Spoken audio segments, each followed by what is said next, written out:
महाभारत का युद्ध अब तक के इतिहास का सबसे बड़ा युद्ध हुआ था, जो हस्तिनापुर सम्राट के पुत्र मोह और कौरवों के महत्वाकांक्षाओं के कारण पांडु पुत्रों के मध्य हुआ था। पांडव और कौरव रिश्ते में चचेरे भाई थे। महाभारत का युद्ध पूरे 18 दिनों तक चला था, जिसमें बड़े बड़े योद्धाओं ने भाग लिया था, जिन्होंने बड़े बड़े विध्वंसक अस्त्रों का प्रयोग किया था।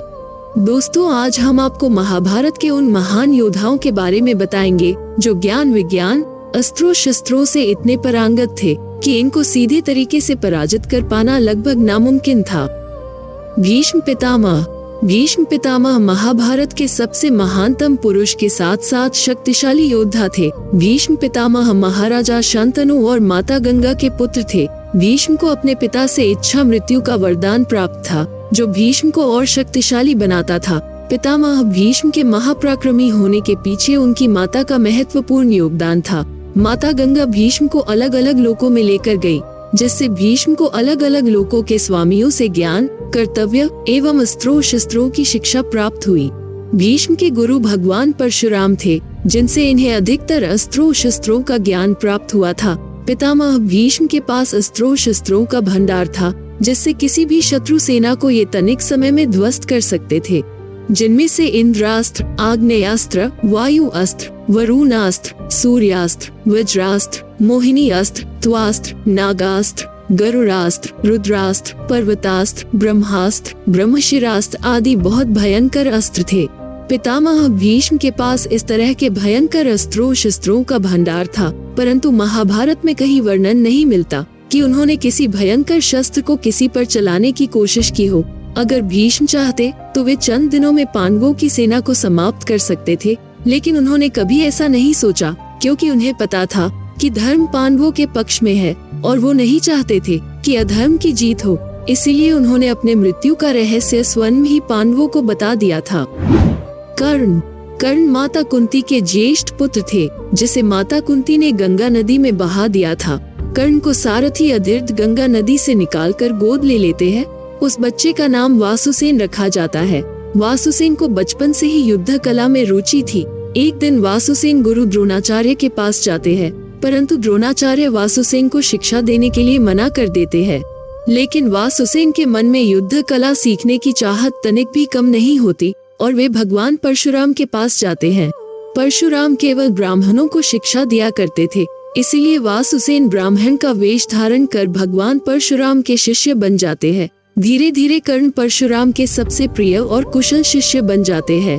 भगवान परशुराम से कर्ण को विभिन्न अस्त्र शस्त्रों का ज्ञान प्राप्त होता है, परंतु एक दिन परशुराम को कर्ण के असलियत का आभास हो जाता है और क्रोध में आकर भगवान परशुराम कर्ण को श्राप दे देते हैं, जो अंत में उनके मृत्यु का कारण बनता है। कर्ण को भगवान परशुराम से अनेकों अस्त्रों शस्त्रों का ज्ञान प्राप्त हुआ, जो इस प्रकार है: संभाव अस्त्र, ब्रह्मांड अस्त्र, भार्गवास्त्र, वासावी शक्ति जैसे अस्त्र थे। इसके अतिरिक्त कर्ण के पास आग्नेयास्त्र, गरुड़ास्त्र, नागास्त्र, महाविनाशक वैष्णो अस्त्र, रुद्रास्त्र, ब्रह्मास्त्र एवं ब्रह्मशिरास्त्र जैसे महाविनाशक अस्त्र थे, और इन अस्त्रों को चलाने के लिए विजया नामक धनुष था। अर्जुन।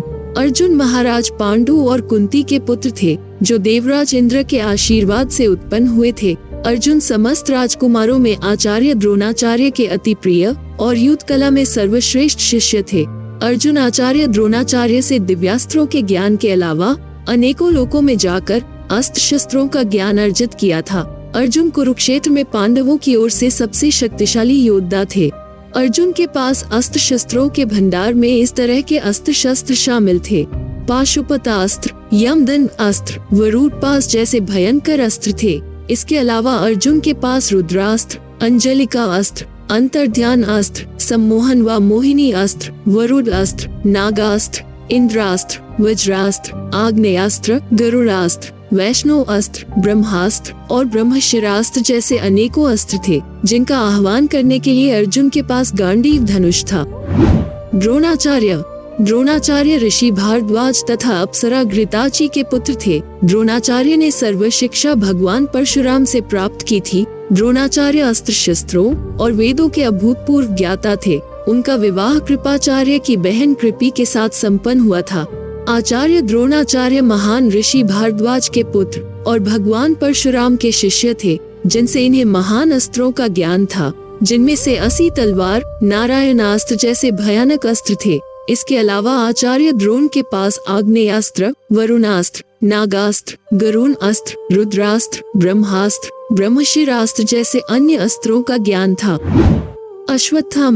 अश्वत्थामा गुरु द्रोणाचार्य एवं माता कृपी के पुत्र थे। माता कृपी को शिवजी के तपस्या के उपरांत पुत्र प्राप्ति का वरदान प्राप्त हुआ था, जिसके उपरांत अश्वत्थामा का जन्म हुआ। अश्वत्थामा के कंठ से जन्म के दौरान घोड़े जैसी हिनहिनाने की ध्वनि सुनाई दे रही थी, जिस वजह से बच्चे का नाम अश्वत्थामा रखा गया था। अश्वत्थामा के मस्तक पर जन्म से अमूल्य मणि विद्यमान थी, जो अश्वत्थामा को दैत्य, दानव, शस्त्र, व्याधि, देवता, नाग आदि से निर्भय रखती थी। अश्वत्थामा गुरु द्रोणाचार्य के पुत्र शिष्य थे, जिनसे अश्वत्थामा को उन समस्त अस्त्र शस्त्रों का ज्ञान था जो इनके पिता को था। महाभारत में सबसे शक्तिशाली विध्वंसक अस्त्र नारायणास्त्र एवं ब्रह्मास्त्र का प्रयोग अश्वत्थामा द्वारा किया गया था। मित्रों, उम्मीद करते हैं कि आपको हमारा यह वीडियो पसंद आया होगा। मित्रों, आपसे हाथ जोड़कर निवेदन है कि आप हमारे इस वीडियो को लाइक जरूर करें और चैनल को सब्सक्राइब करके हमारे छोटे से परिवार का हिस्सा जरूर बने। तो अब हम चाहते हैं आपसे विदा लेना। जय हिंद, जय भारत।